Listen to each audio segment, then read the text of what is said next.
What's up, people? Hope you had a wonderful day. Quite excited to do this. I've been thinking about it for a long time, but the idea of this video is going to be to talk to you about different gears, what is right and what is wrong, what is good for you, and help you to choose the right stuff for your rides. This is no promotion video.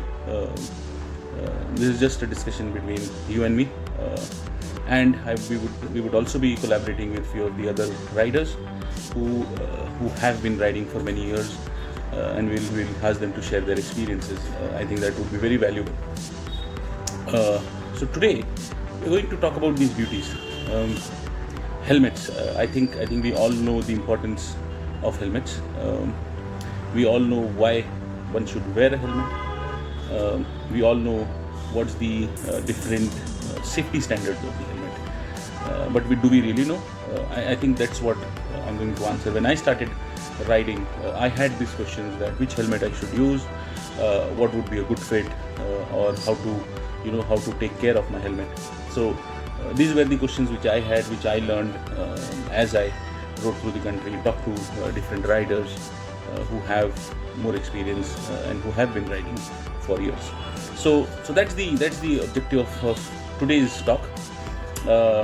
If you like the video, please do comment. If you think that we can do better, please do comment. We are always there to improvise and get your feedback. So today we are talking about the helmets.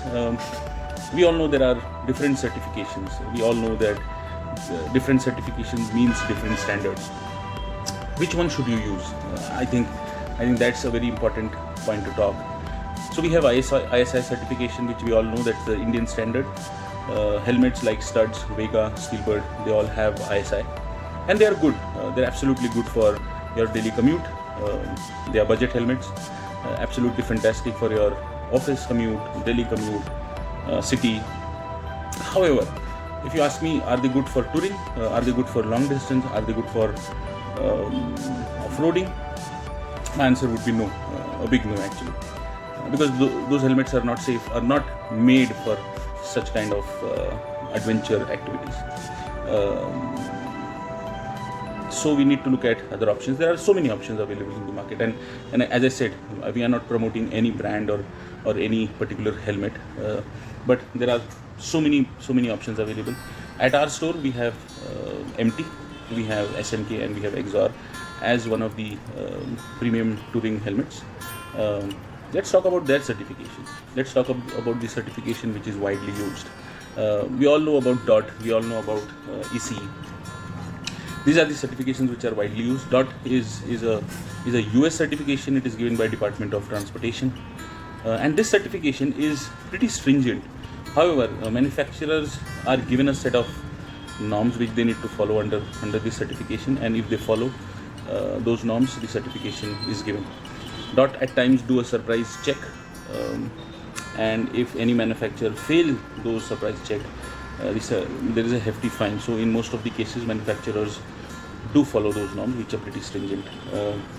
Then we have ECE, which is European standard. It's more stringent, slightly stringent than DOT. Here there is a physical check of the helmet by the ECE organization. So the manufacturer has to send at least 50 production helmets to ECE for them to test, and ECE and DOT both, the criteria of testing is that they are dropped from a certain height 2 or 3 times, and to check their absorption capacity. They also look at the visor. They also look at the strap and the overall feel of the helmet. So these are the ways these guys do the testing. These are pretty stringent testing, and once somebody passes these tests is when they get this certification. The other certification which we have is SNELL and SHARP rating. Manufacturers are not obliged to take it, but these are really stringent certification. Most of the MotoGP track are SNELL certified, and obviously the criteria of testing these helmets are pretty different. So, but the manufacturer have an option to do that. So these are the certifications which we normally see in the helmets which we wear. There may be other certifications which I'm not aware of. So now let's talk about how to choose a helmet. This is your helmet. You wear it. I think every helmet needs to be tried. So when you wear it, it should not go easily into your head.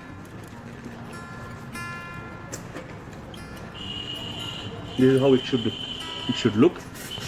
If you see, my cheek is a little pressed inside. This is called snug fit. This is the fit you should always try to have, because this means that your helmet is snug fit. The other thing which you should do when you choose the helmet, and not all would tell you this, is to see whether these three fingers are going inside your helmet. If it is going inside your helmet quite easily, then it's loose for you, and if it is not, then I think it's a perfect fit. The third thing which you should also check is, you should hold this portion tightly and pull your helmet down. And when you pull your helmet down, your eyes should not be blocked. If it is blocked, and in case of an impact, your vision is going to be zero, and that is something which you don't want to get into. So it should not cover your eyes. The fourth thing which you should do is to keep your helmet on for 5 minutes and try to see if there are any pressure points. When I say pressure point, on your head there should not be any redness. You should not feel heavy, and your head should not pain. So there should not be any pressure point, because if there is a pressure point, then your helmet is tight for you and you would need to look at some other option. These are the ways you can, let me remove this. These are the ways you can figure out whether the helmet is a right fit for you. So pretty simple. There is no rocket science. Few dealers would tell you, few would not. But yeah, this is how you should check your helmet. The other thing which we wanted to talk about, and I have always, I was quite curious when I started riding, is to how to take care of your helmet, whether it is a budget helmet, whether it is an expensive one or touring one. I think the most important thing for all of us to remember is that you should not, once your helmet falls on the ground, once or twice, whatever, your helmet's absorption capacity decreases. 2 falls, our recommendation is to change your helmet, because somewhere there is a crack, and that may have an impact on the absorption capacity of the helmet. Second thing which you should try to do is clean your helmet regularly, from outside and from inside. Liners, most of the helmets today, liners can be removed. You can wash it. Keep it hygienic, because that's very important. You have internal liner solutions and hygiene stuff which you can buy, but keep it hygienic so that you feel good when you wear a helmet.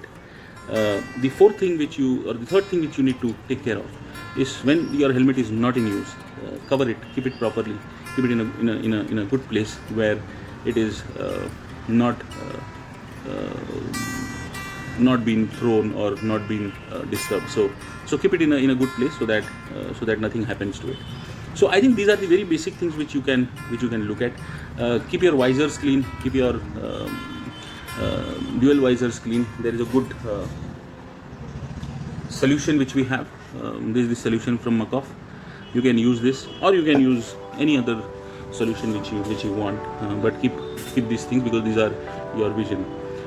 So these are the things which you should do to take care of helmet. I think this is what we wanted to really cover. Today, however, as I travel through the country and the road and do daily commute, I still see people not wearing a helmet, and which is very sad. I think there is a lot of effort which has been going in by the government, by all of us, to make it a necessity for everyone. I think we all need to play that part by telling your family, your friends who are around you to wear a helmet, and they in turn telling their families and friends. I think this is how we will be able to educate. So I think we need to educate more. We need to educate more people, and please continue to educate. That's about it for today. Next time when we talk, we'll give a name to this series. I think I really want to give a name to this series. We'll collaborate with few of the other riders whom we know, who can really throw some good insights about riding safe and gears, and share their experiences. For now, thank you very much. Thanks for watching. If you like the video, please give a thumbs up. If you want us to do something else, give you something more, please put a comment and we'll be happy to improvise. Thank you so much. Have a good evening and take care and ride safe.